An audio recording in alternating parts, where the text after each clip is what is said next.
The circular path of the stars is not infinite, and the tiger is one of the forms that return. But far from chance and adventure, we thought we were exiled to an exhausted time where nothing can happen. The universe, the tragic universe, was not here, and we had to look for it elsewhere. I plotted a modest mythology of adobe walls and knives, and Ricardo thought about his cowhands. We had no idea the future contained the lightning bolt. We had no foreboding about shame, fire, the monstrous night of the Alliance. Nothing told us that Argentine history would stalk the streets. History, indignation, love, the masses like the sea, the name of Córdoba, the taste of the real and the incredible, the horror and the glory. Jorge Luis Borges, 1899 to 1986, published this poem in his wistful 1960 collection of short prose pieces and poems, El Hacedor, Dream Tigers. Like so many works in that book, it concerns memory. The 60-year-old, increasingly sight-impaired author thinks over his past, even the tigers that populate his poetry and turn up in the conclusion of his self-destroying essay, A New Refutation of Time, 1946. The poem recollects and reconstructs his and his friends' state of mind in the early 1920s. But Borges is as selective about what he calls from memory here as he is in his autobiographical essay, first published in The New Yorker in 1970, which conceals more than it reveals. The Borges family had definitively moved back to Buenos Aires following a 7-year European sojourn between 1914 and 1921. These were the war years, which they spent in Geneva, and the years immediately following, which they spent in Spain. The family's 1923-24 visit to Europe was just that, a visit made without any thought about remaining forever in the Old World, a genuine possibility earlier. 1920-something reconstructs the provincial despair of a young, polyglot, au-courant Argentine freshly back from Europe.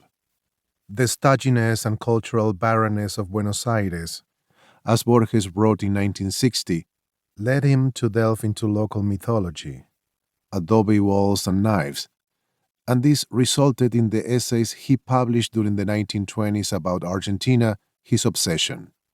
14 of those early essays, later repudiated by their author, are included here, along with 6 later pieces that chronicle Borges's continuing fascination with his homeland.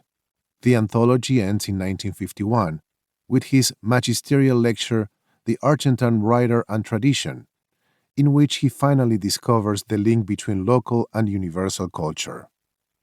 Between 1924 and 1930, Borges was desperately casting about for a means to create a modern Argentine literature, as if speculating about it could make it appear, as if those speculations might be more valid than his forays into the avant-garde in ultraísmo.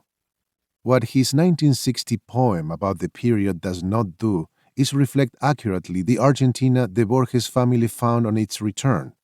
That is, the culturally stultifying ambience, the time when nothing can happen. Borges depicts is by no means a complete picture of Argentina in 1925, when he published his first collection of essays, Inquisiciones.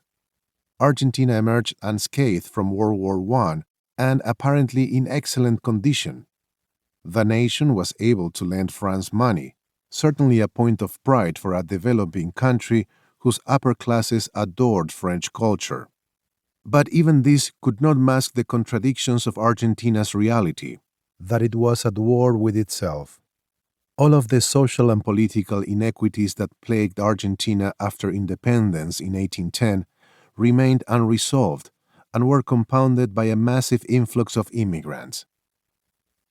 Hipólito Yrigoyen, 1852 to 1933, and his Radical Party came into office, 1916, with a popular mandate to wrest economic control from the land-owning oligarchy and reform the state economically and politically. This Yrigoyen failed to do, and the tragic week, Semana Trágica, of January 1919, news of which may well have prompted the Borges family to postpone its return to Buenos Aires, rang with violent clashes between anarchist unions and the police, skirmishes that ultimately stimulated the formation of the ultra-right-wing Liga Patriótica, which attacked Jews simply for being Jews.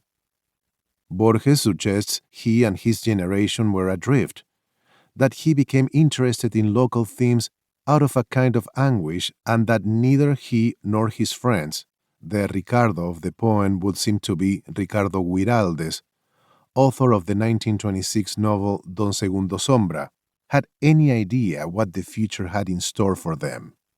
He then compresses Argentine history and leaps ahead to the 1960s and 1970s, referring to the Cordobazo, the 1968 uprising of workers and intellectuals in the city of Córdoba, and the arrival of the murderers Alianza Anticomunista Argentina, or AAA, that attacked left-wing Peronistas and others whom they perceived to be on the left during the 1970s.